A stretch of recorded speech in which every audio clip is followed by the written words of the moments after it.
30 वर्ष पूर्व व्यक्ति पत्र लिखता था, उसके पहुंचने और उत्तर आने की प्रतीक्षा करता था। उस समय मनुष्य में गहरा धैर्य होता था। आज मैसेज भेजने पर डबल टिक और फिर ब्लू टिक तुरंत दिखाई देता है। ब्लू टिक होने के बावजूद उत्तर न आने पर व्यक्ति के भीतर तुरंत एंजाइटी, बेचैनी शुरू हो जाती है कि सामने वाला उत्तर क्यों नहीं दे रहा। जब अपोलो 11 मिशन पर नील आर्मस्ट्रॉन्ग चांद पर गए तो उस पूरी ऐतिहासिक यात्रा के केवल 6 फोटो ही मौजूद हैं। आधुनिक तुच्छता, खालीपन देखो। आज के समय में लोग टॉयलेट जाने पर भी 250 फोटो खींच लेते हैं। किस स्तर का मानसिक बंधन है, आत्ममुग्धता है। टेक्नोलॉजी बुरी नहीं है, हम तैयार नहीं थे। हमारी चेतना का स्तर कम है और टेक्नोलॉजी ने उसे एक्सपोज कर दिया है। हम डोपामीन के आनंद और एड्रेनलिन के डर से ऊपर नहीं उठ पाए हैं। कोई भी हमें इसलिए मैनिपुलेट कर सकता है। इंसान, खाना, भोग, लूप एंटरटेनमेंट, चमकदार बाजारी वस्तुएं, नकली डर, फोमो। आइए 2 घंटे की एक फिल्म को चंद मिनटों में देखें, क्योंकि आप उस हालत में नहीं कि आप खुद पर नियंत्रण रख पाएं और 2 घंटे की फिल्म देख पाएं। कहानी सिलिकॉन वैली के पूर्व शीर्ष अधिकारियों, टॉप एग्जीक्यूटिव्स के कन्फेशन से होती है। ये वे लोग हैं जिन्होंने गूगल, फेसबुक, ट्विटर, इंस्टाग्राम और पिंटरेस्ट जैसे प्लेटफॉर्म्स को बनाया है। माहौल तनावपूर्ण है। गूगल के पूर्व डिजाइन एथिसिस्ट ट्रिस्टन हैरिस कैमरे के सामने अभ्यास कर रहे हैं। ये समझाने की कोशिश कर रहे हैं कि तकनीक जिसे मानवता की भलाई के लिए बनाया गया था, अब एक अस्तित्वगत खतरा यानी एग्जिस्टेंशियल थ्रेट क्यों बन गई है। फिल्म 2 समानांतर दुनियाओं यानी पैरेलल वर्ल्ड्स में चलती है। एक तरफ ये विशेषज्ञ तकनीकी तंत्र की गहराइयों को उजागर करते हैं और दूसरी तरफ एक काल्पनिक उपनगरीय परिवार की कहानी चलती है, जिसके माध्यम से हम इन सिद्धांतों को वास्तविक जीवन में घटते हुए देखते हैं। विशेषज्ञ सबसे पहले इस गलतफहमी को दूर करते हैं कि सोशल मीडिया कंपनियां हमारा डेटा बेचती हैं। हकीकत इससे कहीं ज्यादा भयावह है। वे डेटा नहीं बेचते, वे हमारे डेटा का उपयोग करके हमारे व्यवहार का एक सटीक डिजिटल मॉडल बनाते हैं। इस मॉडल की मदद से वे ये भविष्यवाणी करते हैं कि हम अगली बार क्या देखेंगे, क्या महसूस करेंगे और क्या खरीदेंगे। यहीं पर निगरानी पूंजीवाद का सिद्धांत आता है। इंटरनेट पर एक पुरानी कहावत है, if you are not paying for the product then you are the product. लेकिन जेरॉन लैनियर, जो वर्चुअल रियलिटी के जनक माने जाते हैं, इसे सुधारते हैं। वे कहते हैं, आप उत्पाद नहीं है, क्योंकि आप तो बस एक उपयोगकर्ता है। उत्पाद वह बदलाव है जो आपके व्यवहार और धारणा में लाया जा रहा है। कंपनियों का असली ग्राहक विज्ञापनदाता है और जो चीज बेची जा रही है वो है आपका भविष्य का व्यवहार। कहानी बेन नाम के एक टीनेजर पर केंद्रित होती है। फिल्म हमें बेन के दिमाग के अंदर एक रूपक यानी मेटाफर दिखाती है। एक कंट्रोल रूम जहां 3 अलग अलग एआई ऑपरेटर्स बैठे हैं। ये 3 लोग एल्गोरिदम के 3 मुख्य लक्ष्यों का प्रतिनिधित्व करते हैं। एंगेजमेंट, बेन को स्क्रीन पर बनाए रखना। ग्रोथ, बेन के जरिए अन्य दोस्तों को वापस प्लेटफॉर्म पर लाना। एडवर्टाइजिंग, बेन को सही समय पर विज्ञापन दिखाकर पैसा कमाना। फिल्म में दिखाया जाता है कि बेन स्कूल से आता है और तुरंत अपना फोन निकालता है। कंट्रोल रूम में बैठे एआई उसे उसकी एक्स गर्लफ्रेंड की फोटो दिखाते हैं। बेन की धड़कन बढ़ती है, वो रुकता है। एआई इस डेटा को नोट करता है, रोबोटिक टोन में। इसे अनभावनात्मक ट्रिगर पसंद है। एक रात बेन की मां परिवार में फोन फ्री डिनर का नियम बनाती है और सभी के फोन एक किचन सेफ में बंद कर देती है। थोड़ी ही देर में परिवार के सदस्यों में बेचैनी, विड्रॉवल सिम्टम्स दिखने लगती है। नशा करने वाले व्यक्ति की तरह उनकी उंगलियां कांपने लगती हैं। अंततः बेन की छोटी बहन आयला बर्दाश्त नहीं कर पाती और हथौड़े से उस कंटेनर को तोड़कर अपना फोन निकाल लेती है। ये दृश्य दर्शाता है कि कैसे ये तकनीक हमारी इच्छा शक्ति से ज्यादा ताकतवर हो चुकी है। फेसबुक के पूर्व प्रेसिडेंट शॉन पार्कर और अन्य शुरुआती निवेशकर्ता बताते हैं कि उन्होंने जानबूझकर मानव मनोविज्ञान की कमजोरियों का फायदा उठाया। उन्होंने पॉजिटिव इंटरमिटेंट रीइंफोर्समेंट का उपयोग किया। ये वही मनोवैज्ञानिक सिद्धांत है जिस पर जुए की स्लॉट मशीनें काम करती हैं। जब आप पेज रिफ्रेश करते हैं तो आपको नहीं पता होता कि आपको क्या मिलेगा, एक नया लाइक, एक कमेंट या कुछ नहीं। ये अनिश्चितता दिमाग में डोपामाइन रिलीज करती है। कहानी में आयला अपनी एक सेल्फी पोस्ट करती है। वो बार बार चेक करती है कि कितने लाइक्स आए हैं। जब लाइक्स आते हैं तो उसे खुशी मिलती है, लेकिन तभी एक कमेंट आता है, तुम्हारे कान बहुत बड़े हैं। आयला की दुनिया बिखर जाती है। वो रोते हुए अपने कानों को ढकने की कोशिश करती है।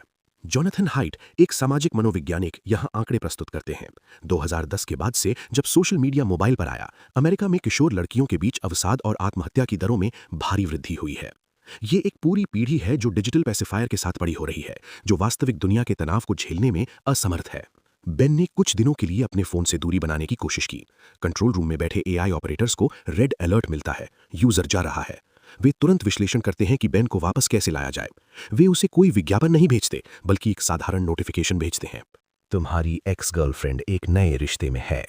ये नोटिफिकेशन बेन की असुरक्षा पर सीधा प्रहार करता है। वो न चाहते हुए भी फोन उठाता है।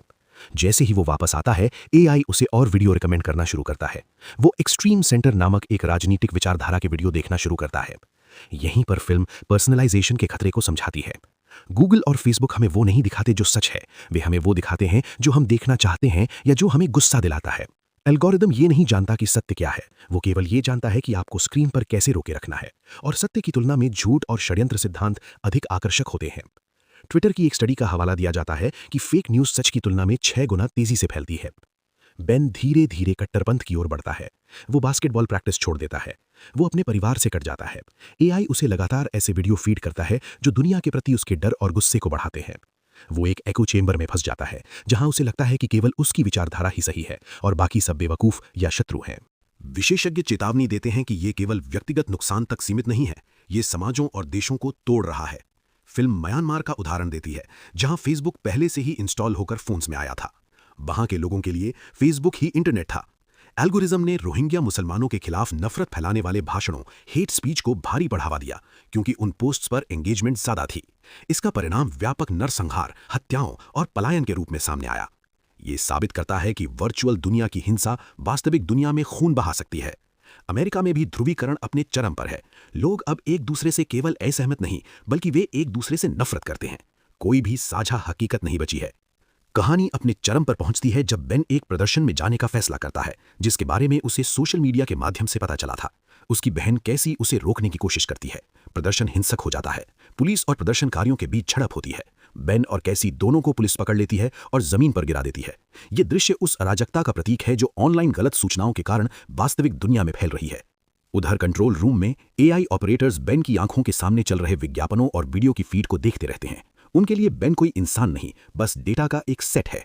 जब बेन गिरफ्तार हो रहा होता है, तब भी एआई ये गणना कर रहा होता है कि उसे अगला कौन सा विज्ञापन दिखाया जाए।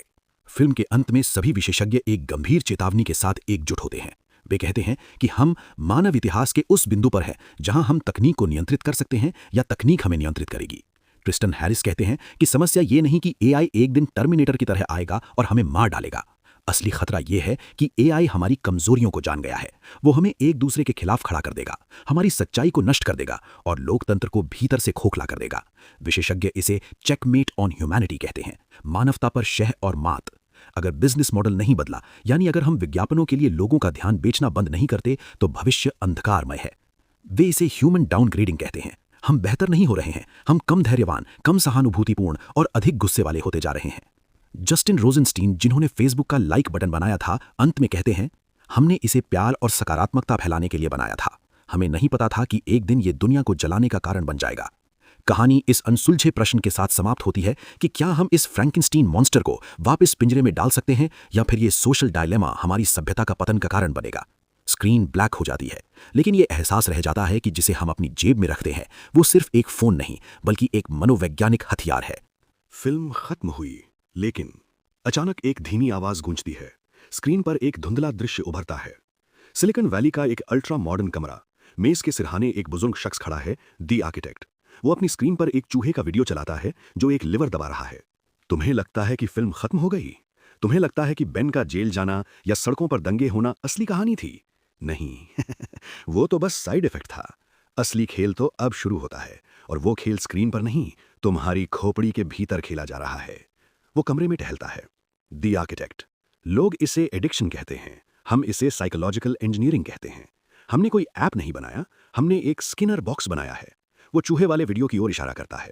बीएफ स्किनर ने हमें 1950 में ही बता दिया था कि अगर इस चूहे को हर बार लिवर दबाने पर खाना मिलेगा तो ये बोर हो जाएगा, लेकिन अगर हम इसे रैंडम कर दें, कभी मिले कभी न मिले, तो ये चूहा पागल हो जाएगा। ये तब तक लिवर दबाता रहेगा जब तक ये मर नहीं जाता। तुम्हारा न्यूज़ फीड वही लिवर है। जब तुम स्क्रॉल करते हो, तुम जानकारी नहीं ढूंढ रहे होते, तुम डोपामिन के उस छोटे से शॉट को ढूंढ रहे होते हो। हमने तुम्हारे दिमाग के सेटिस्फैक्शन सिस्टम को नहीं, बल्कि सीकिंग मैकेनिज्म को हाईजैक किया है। तुम ढूंढते रहोगे, लेकिन कभी तृप्त नहीं होगे। एक इंटर्न हाथ उठाता है। लेकिन सर, हम तो बस यूजर को कनेक्ट कर रहे हैं, हम उन्हें प्रोडक्ट दे रहे हैं। आर्किटेक्ट जोर से हंसता है, एक सूखी डरावनी हंसी। भूल जाओ उस पुरानी कहावत को कि if you are not paying, you are the product. वो बहुत छोटी बात है। तुम प्रोडक्ट नहीं हो, तुम रॉ मटेरियल हो। हम तुम्हें बेच नहीं रहे हैं, हम तुम्हें माइन कर रहे हैं। जैसे जमीन से कोयला निकाला जाता है, हम तुम्हारे भीतर से तुम्हारा अटेंशन और बिहेवियर निकाल रहे हैं। हमारा लक्ष्य तुम्हें खुश करना नहीं है, हमारा लक्ष्य है तुम्हारे व्यवहार को मॉडिफाई करना, ताकि हम 99% सटीकता के साथ भविष्यवाणी कर सकें कि तुम कल क्या खरीदोगे या किसे वोट दोगे। वो खिड़की के पास जाता है, दी आर्किटेक्ट। और ये इतना आसान क्यों है? क्योंकि तुम एक आधुनिक दुनिया में जी रहे हो, लेकिन तुम्हारा दिमाग 50,000 साल पुराना है। ये एक एवोल्यूशनरी मिसमैच है। तुम्हारे पूर्वजों के लिए कबीले से निकाला जाना मौत थी। आज जब तुम्हें लाइक नहीं मिलता तो तुम्हारा वो आदिम दिमाग सोचता है कि तुम कबीले से निकाल दिए गए हो। ये एक सुपर नॉर्मल स्टिमुलस है, एक कृत्रिम खतरा जिसे तुम्हारे दिमाग ने सच मान बैठा है। वो मुड़ता है और सीधे कैमरे की आंखों में देखता है। दी आर्किटेक्ट, लेकिन सबसे गहरा राज जानते हो क्या है? हम ये सब क्यों कर पा रहे हैं? डोपामीन या पैसे की वजह से नहीं। कमरे की रोशनी और धीमी हो जाती है। ब्लेज पास्कल ने कहा था, मानवता की सारी समस्याएं इस तथ्य से उत्पन्न होती हैं कि इंसान एक कमरे में शांति से अकेले नहीं बैठ सकता। हम जानते हैं कि तुम खुद से डरते हो। जब तुम रात को अकेले होते हो, जब सन्नाटा होता है, तो एक वॉइड, शून्यता, खालीपन तुम्हें खाने को दौड़ता है। तुम्हारे अधूरे सपने, तुम्हारे डर, तुम्हारी असलियत सब ऊपर आने लगती है। और ठीक उसी पल हम तुम्हें ये थमा देते हैं। ये फोन नहीं है, ये वयस्कों के लिए डिजिटल पैसिफायर है। मुंह में डालो और रोना बंद करो। हम तुम्हें सोचने का मौका ही नहीं देंगे, हम तुम्हें खुद से मिलने ही नहीं देंगे। वो फोन को मेज पर स्लाइड करता है। स्क्रीन काली हो जाती है, लेकिन फोन की नोटिफिकेशन लाइट एक लाल आंख की तरह बार बार जल रही है। दी आर्किटेक्ट अदृश्य होकर, दुश्मन गेट के बाहर नहीं है, दुश्मन ने तुम्हारे न्यूरॉन्स में घर बना लिया है। अब बताओ, क्या तुम लॉग आउट कर सकते हो? टिंग, नोटिफिकेशन साउंड गूंजती है। 2 घंटे की एक फिल्म को चंद मिनटों में देखना पड़ा क्योंकि आप उस हालत में नहीं कि आप खुद पर नियंत्रण रख पाएं, और धीरे धीरे ये 2 मिनट का नियंत्रण भी खो देंगे। इसीलिए हल सुनिए। जागो तो सोचो एक बार, अगर ये आखिरी दिन हो तो? सोने जाओ तो एक बार सोचो, क्या जीवन के आज के 24 घंटे खो दिए या मीनिंगफुल थे? अपने आप को अच्छे और आपके स्तर से हल्के से ऊपर के ज्ञान से घेरिए। सोशल मीडिया और उपभोक्ता संस्कृति ने आपके ध्यान को घेरने के लिए व्यवस्था की है, तो आप भी अपने फोन में जितनी भी चैनल, पेज, ऐप्स हैं जो आपको बेहतर करने वाले हैं, उनसे खुद को घेर लो, और आपको लूप में फोन से बांध देने वाले चैनल, पेज, ऐप्स को हो सके तो कम, बंद या छुपा दें। बाकी आप खुद समझ लेंगे थोड़े समय बाद।